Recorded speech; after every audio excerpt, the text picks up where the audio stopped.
Hello and welcome to Insights, the podcast with your host, Joe Pane. Join me in this deep exploration of our personal journeys from ambition to meaning, where we stop living life fast and start living life deep.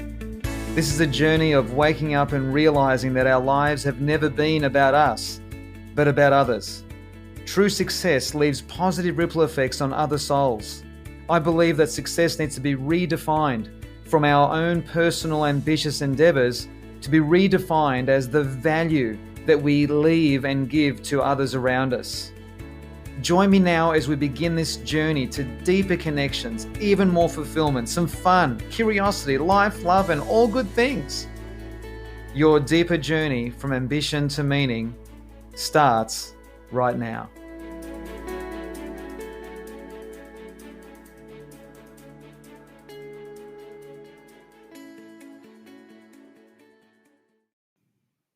Hey everyone, it's Joe here. Welcome to episode 32. And this is the Ultimate Life Compass Part 3, the third and final part of this mini series. So just before we hop into Part 3, I just want to say thank you so much to the 191 people who came along to my free introduction to extended disc training last week on Zoom. And it was incredible. I had a couple of people from the United States. I had a lady zooming in from Milan and a few people from New Zealand, and the rest of us were all from Australia. But it was just a phenomenal day and a half.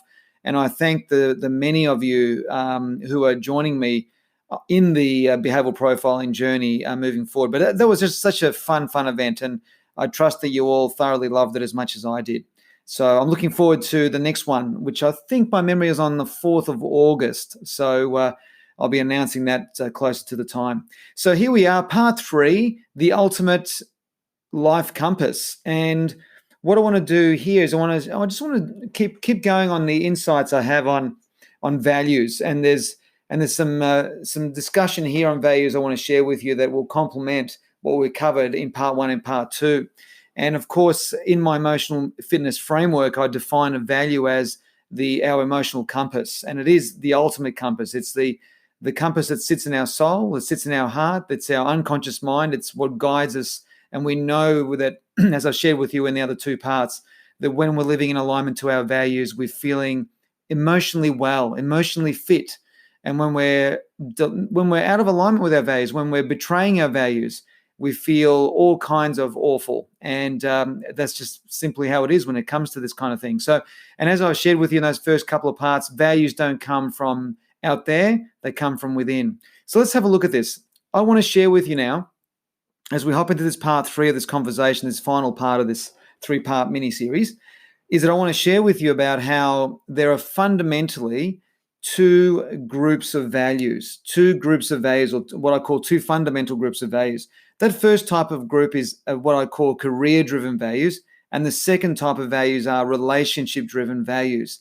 Now, this is a very important conversation, especially when it comes to relationships. But before I hop into the relationship side of things, let me just define clearly what these two are. So career-driven values, as it's reasonably self-explanatory, career-driven values is where someone's compass is significantly influenced by what they do for a living, by how they earn their money, by the role that they play in society in terms of what they provide as a service or what they provide as a product and so on. And this kind of person, and this, by the way, that's me. I'm a careers values driven person. So I'm not the kind of person that can be full-time dad like 365 days of the year for the rest of my life. I just can't. My wife, on the other hand, she's a relationship values driven person. Now, let me just give you some distinctions here. Just because, if myself or, if you're listening to this and you're thinking you're more of a careers driven values person, and I'm going to share with you how to find out which one you are.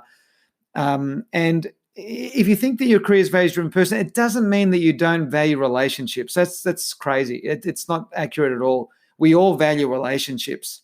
But I'll give you some distinctions in a moment. So, and my wife, she's a relationship values driven person. So she's meeting lots of her needs of being fulfilled by being a full-time mom and being a full-time, she plays a role of mom and wife and a whole host of other roles. but she's not interested in having a career or starting her own business or doing anything like that. Now, my family is my rock. It's a core part of my identity. My wife is a part of that. My two sons are a part of that. I know that if I am home for weeks and weeks and weeks, and my wife would vouch for this, is I start getting itchy feet. And by itchy feet, I don't mean I need to run away. I mean I want to get back into my work. I want to get going with my stuff. So I know that compass is values is around careers driven. I'm a career driven values person. Fascinatingly enough, I was talking with I think it was last year. I was talking with a couple of parents whose children go to my son's primary school, and one particular couple swapped roles, where one stopped work and became a full-time dad, and the full-time mum lady became a full-time career lady, and they were genuinely happy with that arrangement. Now, he ended up going back to work a couple of years later, but he was loving being at home, and I didn't say this to him because I understand from a values-driven perspective, I can appreciate this. But I remember thinking, I don't know how you do it. I couldn't be a full-time, 24/7, 365-day-a-year dad with nothing else going on, So this is one of the ways that you find out whether your compass is more careers flavored or more relationship values flavored. As I said, just because you've got a careers values-driven compass, it doesn't mean that you don't value relationships any less than a relationship-driven values person. Now, when it comes to fundamentally relationships themselves, this is really important to have an awareness of. And you can have a couple that's in a relationship that are both careers values driven. You can have both that are relationship values driven. There's a different dynamic that appears here. So I know lots of couples, lots of clients who are couples who are both careers values driven and have children, or don't have children, either way. But they're both they float their boats by doing what they do, doing their thing. Now, by the same token, I also know couples who are both relationship values driven. And now, whether this is a coincidence or whether it's not, it's uncanny how a couple that are both relationship values driven, financially aren't as successful. Now, I'm not here to say that if you're financially successful, that means you're successful, and someone who's not is not. That's a ludicrous. That's ludicrous. It's interesting to see that a relationship values relationship that doesn't have a careers values compass can be a relationship where the load is shared in terms of earning of the money and all that kind of stuff. It's just a different dynamic.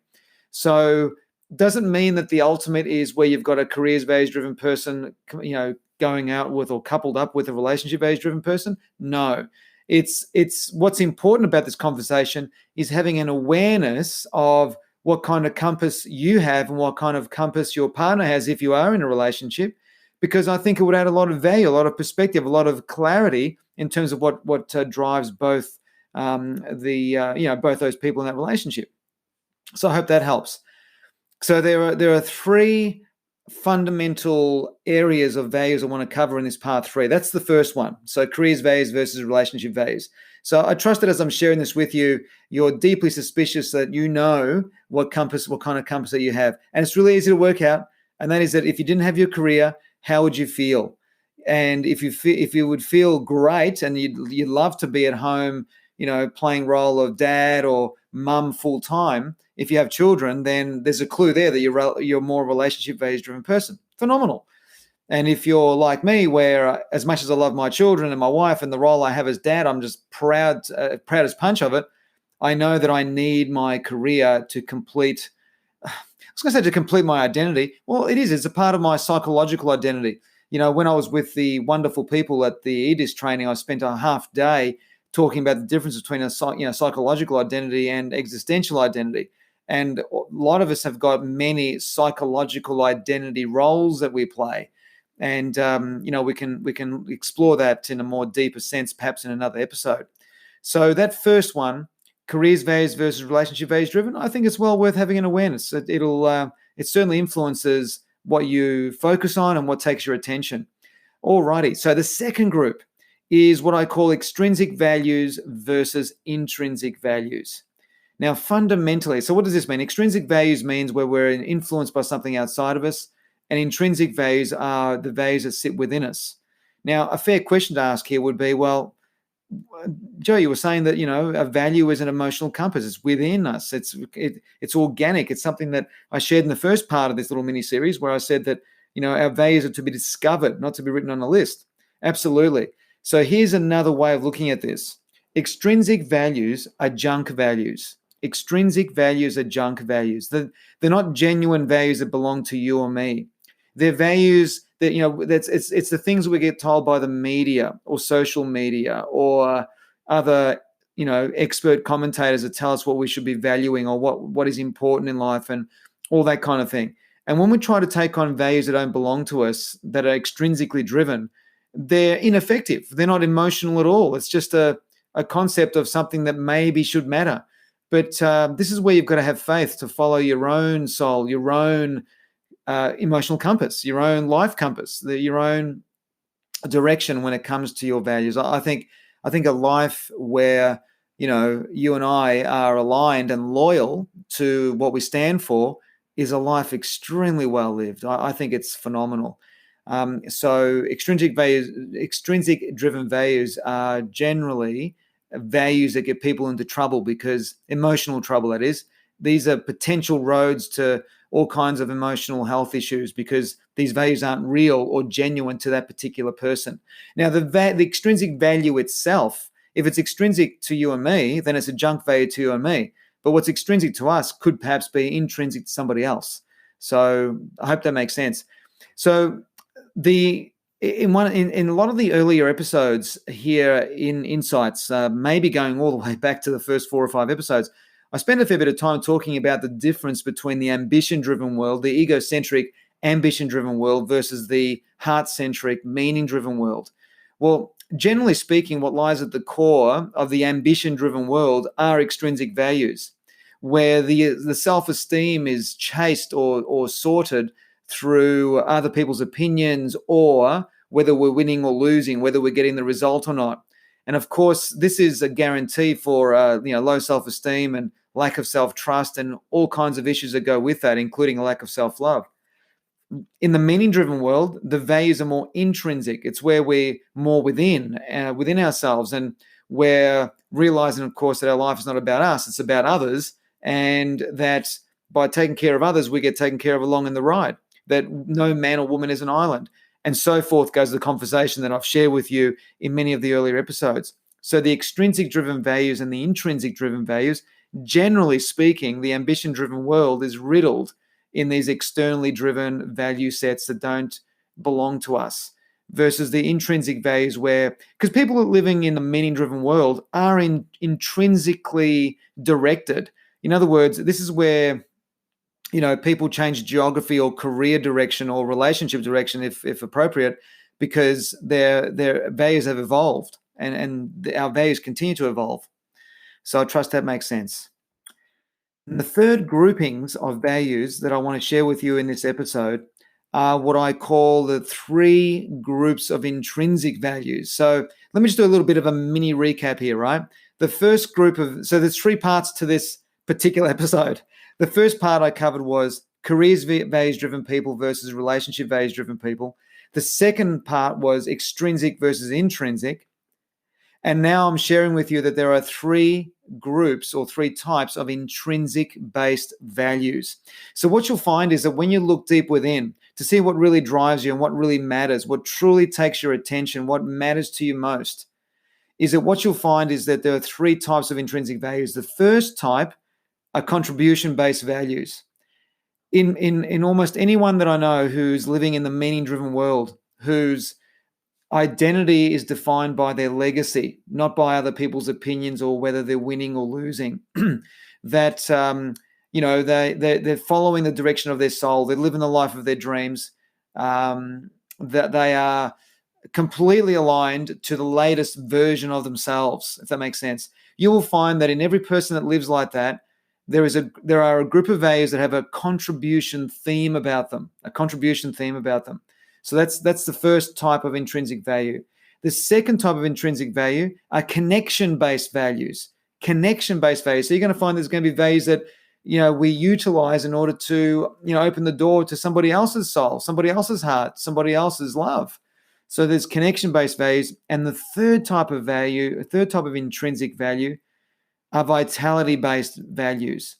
So these are the values of, health, energy, physicality, perhaps, any of those kinds of things. So contribution-based values, an example of a contribution-based value could be anything ranging from gratitude and appreciation, where you deem your, and it depends on the rules that you have and what gratitude means, but this could be something along the lines of, being grateful for the opportunities that you have in your career or in your family or in the country that you live or the town that you live, and how in turn you get to contribute something back. That could be an example. Connection-based values, of course, connection itself for a lot of people is a value. If you're a relationship values person, then you're probably going to have a lot of connection-based values in your theme of values, if that makes sense. So connection-based values can be anything like love or anything around, even integrity. It could be, depending on how you define it. And a third type that I mentioned earlier are vitality-based values, which are based mainly around emotional energy, spiritual vitality, emotional vitality, physical vitality, psychic vitality. It could be any of those. So I know this is a broad sweep of the brush, but I like to keep this podcast short and sweet. So let me do another recap of the recap. So the first type of values, of course, whether you're a careers values-driven person or a relationship values-driven person. Secondly, there are fundamentally two groups of values. Extrinsic-based values that, generally speaking, for most of us are junky. They're not real to us. And then there's intrinsic values, which is the true compass that exists within us. Then within intrinsic values, there are three groups of values. Contribution-based values. So these are the values that give us meaning, that make our life contextually valuable. What does that mean? That sounds really, really kind of dicky, contextually valuable. What that means is that our life only has meaning based on the difference that we're making to others. That's contribution-based values. Connection-based values are all around, what matters most in terms of the people around us. That's a second type of intrinsic value. And the third type of intrinsic value are vitality-based values, psychic energy, spiritual energy, emotional energy, physical energy. It's the essence of us. So that's a good summary of a macro view of our emotional compass. So I hope you've enjoyed this little sort of 3-part series going into values. And in my emotional fitness formula, which will be available soon, I go a lot deeper into the values themes of men and women and their journey from ambition to meaning, and how those two journeys are quite different for men versus women, and the emotional themes are quite different, and the values, the values themes and the values themes that men and women evolve into changes as well. So look forward to getting deeper into that when the time comes. So I trust you've had a great week. And thank you so much for joining me here again for episode 32, I think it is, yes. So this is the wrap up to the 3-part Ultimate Life Compass little mini series. I hope you enjoyed and got some value out of that, no pun intended. And have a phenomenal morning, have a great afternoon, have a peaceful evening, wherever you may be. Thank you so much for tuning in. And I'm looking forward to excitedly reconnecting with you for the next episode of Insights. Thanks so much for listening. Bye for now. And remember to go and subscribe and do all those good things on Apple Podcasts, because all of your subscriptions make a massive difference. And thank you so much to so many of you who just recently have popped on and given me some 5-star reviews. That's deeply appreciated. All right. Thanks, guys. Enjoy. See you soon. Bye for now. I'm Joe Pane, and you've been listening to Insights, the podcast. Thank you so much for joining me. And if you're thoroughly loving the journey of these messages, please feel more than welcome to leave a review, and be sure to leave a comment on what you've been learning and how useful this has been to you, and how you've been sharing this with those around you. Thank you so much for joining me, and I'm looking forward to being with you again very soon in the next episode of Insights, the podcast.